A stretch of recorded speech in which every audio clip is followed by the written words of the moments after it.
Halo semuanya, selamat datang di modul Bit Academy yang membahas tentang cara baca chart candlestick. Kenapa aku buat modul ini? Karena aku lihat banyak banget member di Bit Academy yang masih nggak tahu caranya baca chart candlestick. Mereka tuh kalau misalnya ngelihat chart candlestick itu bingung gitu loh. Wih, apa nih? Judi. Enggak ya guys ya. Jadi chart candlestick ini sama aja kayak chart grafik biasa. Cuman chart candlestick ini menurutku informasi yang kita dapatkan itu bakal lebih spesifik. Oke deh, langsung aja kita masuk ke videonya. Pernahkah kalian melihat chart candlestick? Aku yakin semua dari kalian yang nonton video ini pasti udah pernah kan melihat chart candlestick. Entah itu dari influencer kripto, influencer forex, saham dan lain-lain. Hampir semua instrumen investasi kayak saham, kripto, forex itu pakai chart candlestick. Jadi chart candlestick adalah grafik yang menunjukkan pergerakan harga dalam suatu periode waktu. Coba deh kalian simak penjelasanku hari ini. Nah, jadi gimana sih cara baca chart candlestick? Kita langsung aja masuk. Jadi yang pertama ini ada yang namanya bullish candlestick. Nah, kalian bisa lihat di sini jenis-jenis struktur dari bullish candlestick. Yang kotak besar ini namanya body, yang garis kecil itu namanya wick atau jejak, dan bagian ujung kotak besar ini, bagian yang paling bawah itu tempat awal candle baru terbuka, dan yang ujung paling atas itu tempat akhir candle tertutup dan akan membuat candle baru. Lalu sebaliknya ada yang namanya bearish candlestick. Sama, yang kotak besar ini namanya body, yang garis kecil itu namanya wick atau jejak. Tapi perbedaannya ada di sini nih. Kalau yang tadi ujung bawahnya itu adalah tempat awal candle baru terbuka, tapi ini sebaliknya, tempat akhir candle tertutup dan akan membuat candle baru. Tapi yang atas adalah tempat awal candle baru terbuka karena terjadi penurunan. Coba deh kalian lihat contoh chart candlestick yang aku kasih di sini. Nah, jadi anggap saja ini adalah chart Bitcoin dalam time frame 1 hari. Nah, aku kan tadi udah katakan tuh, itu satu kotaknya itu mewakili satu periode waktu. Contohnya, karena di sini time frame 1 hari, otomatis satu kotak ini berarti 1 hari. Nih, 1 hari, 1 hari, 1 hari, 1 hari, 1 hari, gitu terus deh. Ya, intinya satu kotak candle ini berarti 1 hari. Nah, aku ada tuliskan di sini, yaitu bagian bawah ini adalah tempat awal candle baru terbuka, dan bagian atas ini tempat akhir candle tertutup dan akan membuat candle baru. Apa tuh maksudnya? Jadi gini guys, pertama dia kan open candle baru nih. Dia tuh terbukanya di bagian bawah ini, dan dia tuh perang harga. Dia naik terus, bisa aja dia turun. Pokoknya perang harga lah. Aku nggak tahu pergerakannya kayak gimana. Yang pasti dia tuh perang harga, dia naik turun.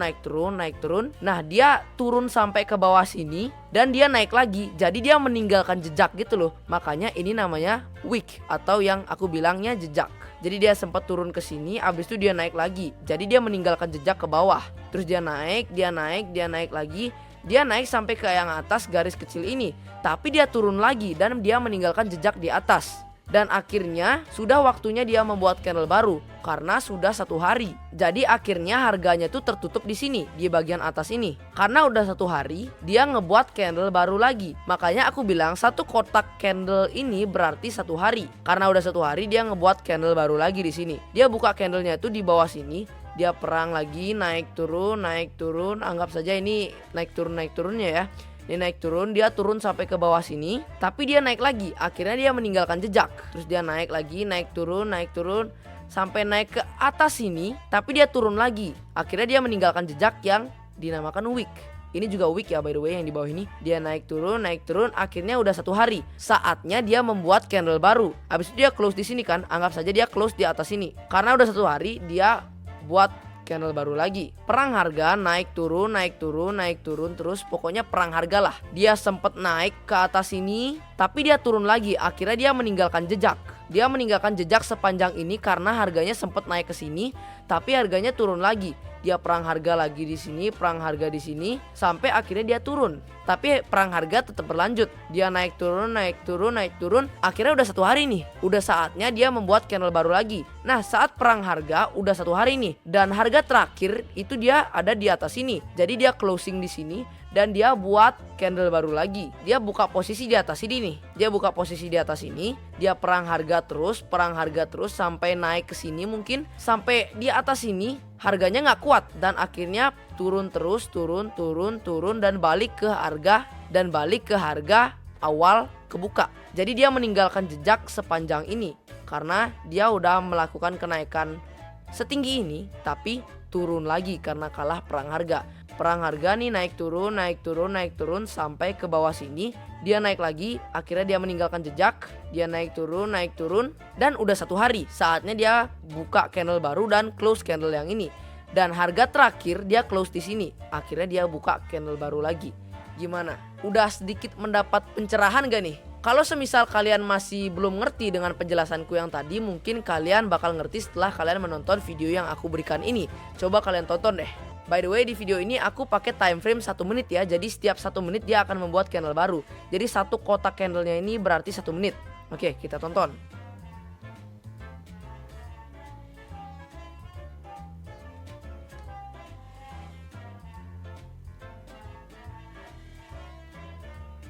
Nah, dia ngebuat wick tuh karena turun harganya. Oke, dia ngebuat wick. Oke, dia buat candle baru karena udah 1 menit. By the way, ini aku pakein time lapse ya biar cepet. Oke, dia buat candle baru lagi karena udah 1 menit.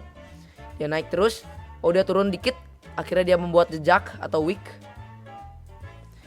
Udah 1 menit dia close dan buat candle baru lagi.